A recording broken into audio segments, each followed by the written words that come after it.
that was a crazy week. The final Sunday had so many score changes among each matchup that it became hard to follow. With the exception of one matchup, no score that started on Sunday morning was intact by the end of the day. Tacos had the best record this week with a 6-2-1 win over Mockingbird after leading that morning 6-3. He had a big day with assists on Sunday, getting 23 with 11 from Monta Ellis, giving him the tie. How will losing Ricky Rubio affect him going forward, though, as he was huge for steals and assists? Poverty had the biggest upset of the week. Entering Sunday, he was down 5-4 to Santa and stormed back to a 6-3 win with 124 points, 2 blocks, and 13 steals. He took each category on the final Sunday. Granted, he had 6 more games played over Santa and was only down by 3 points and 1 block entering the day. The 13 steals were his big deficit, and he ended up winning that by 5. Both assists and steals he won by 1, and he held on to win 3-pointers by 3. And this was all without Jose Calderon playing on the last day.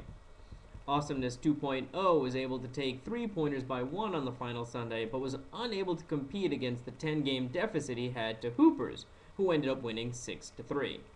Either Awesomeness made some poor choices in his lineups, or he forgot to adjust them, though, as 30 games in the week isn't going to cut it, especially when the other player gets 40. Power Ranger and Yellow Jackets was the only matchup that ended Sunday the way it began, with Power Ranger holding on for a 5-4 win. Power Ranger was the big scorer for the week with 694 points on 42 games played. Lastly, Serenity entered Sunday morning with a 7-2 lead over myself, and though he still won, it was only 5-4 after I was able to take adjusted field goal percentage and points on the final day, thanks to 3 more games played. Though it also helped that Caleb and Luol Deng sat out one of the 4 games they were supposed to play, robbing Serenity of at least 20 to 30 points or so. And since I won points by only 4, that was huge. And what about the trophies? Tacos lost his Player of the Week award to Yellow Jackets, but gained the adjusted field goal percentage trophy after hitting a ridiculous 55.09%, with none bigger than Ilyasova's 78.1% on Sunday to go along with 31 points. Awesomeness didn't get a new trophy, but he raised the bar with least turnovers, beating his old mark of 41 with only 35 in Week 10. And now, the power rankings. Holding on to first for a second week in a row is Tacos, who dropped 1 point to 32. Serenity continues his downward trend, losing another 2 points to 36, but stays in second place handedly. In a 3-way tie points-wise, Mockingbird holds on to third place with a score of 61 after gaining 6 points, mostly due to having the worst record on the week.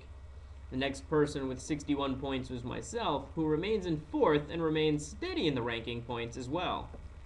Poverty remains in 5th, gaining 3 points to be the third person with 61 points. Santa stays in 6th, but dropped a whopping 7 points down to 72.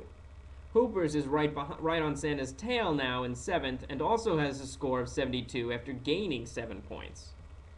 Yellow Jackets remains in 8th, but lost 4 points to drop down to 78. Power Ranger lost 1 point to 82, but is still in 9th. Lastly, Awesomeness 2.0 gained 1 point to 90 and is still dead last. Well, Mockingbird continues falling out of contention for one of the top seeds and is now 7.5 games behind first place. Serenity finally lost the top seed and is now a full game behind Tacos. Poverty is only 1.5 games behind me for 4th place now. Hoopers is now only 1.5 games behind Santa for the last spot in the playoffs. Power Ranger and Yellow Jackets also have slim chances of getting into the playoffs, with Power Ranger being only 3.5 games behind and Yellow Jackets being only 4.5. But there are only 2 weeks left to make it. Unfortunately for Hoopers, he now has to take on number 1 seed Tacos, who has been cruising ever since beating me 9-0 a few weeks ago.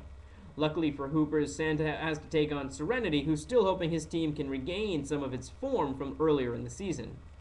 Yellow Jackets will try and climb, but goes against Poverty, who's also trying to climb up to the 4th spot. Power Ranger will try and climb against myself, but I'm hoping to hold him off and finally get a winning week again. Lastly, Mockingbird gets a bit of a reprieve by going against Awesomeness 2.0, who has to do better about maxing out his number of games on the week if he wants to win a matchup at least once during this season. 2 weeks, gentlemen. That's it until we make it to the playoffs.